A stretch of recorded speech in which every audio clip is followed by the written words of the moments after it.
அதாவது தாமதிக்கப்பட்ட நீதி, மறுக்கப்பட்ட நீதின்னு சொல்கிறது உண்டு. அதனுடைய அடிப்படையில் பார்க்கின்ற போது இங்கே 2 வழக்கில் நீங்கள் சொன்ன மாதிரி அரசியல் பின்புலம் உள்ளதாக கருதப்பட்டு அரசியல் பேசப்பட்ட வழக்குகள், அரசியலாக்கப்பட்ட வழக்குகள். இதனுடைய பின்புலம் அப்படி இப்படிலாம் போகும்போது பொள்ளாச்சி வழக்கு சிபிஐக்கு மாற்றி அதுக்கு பிற்பாடு 6 வருடத்துக்கு மேலே இருந்து தான் அந்த தீர்ப்பு வந்திருக்கு.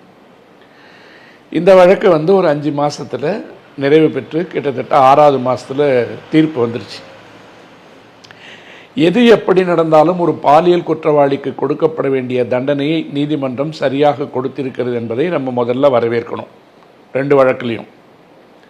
ஆனால் அதற்கு எடுக்கப்பட்ட முயற்சிகள், அதை தடுப்பதற்கு நடந்த முயற்சிகள், அது வெளிக்கொண்டு வரப்பட்ட விதம் என்று 2ஐயும் நம்ம அலசி பார்க்கும்போது 2க்குமே அரசியல் பின்னணி இருப்பதாக பேசப்பட்டது.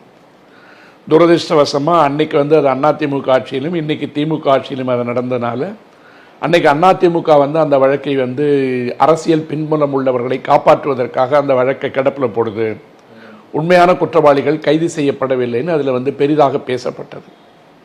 இந்த வழக்கிலும் முக்கிய புள்ளிகளை காப்பாற்றுவதற்காக ஞானசேகரனை பலி கொடுத்து விட்டார்கள், அதுக்கு பின்னாடி ஒரு சார் இருக்காரு,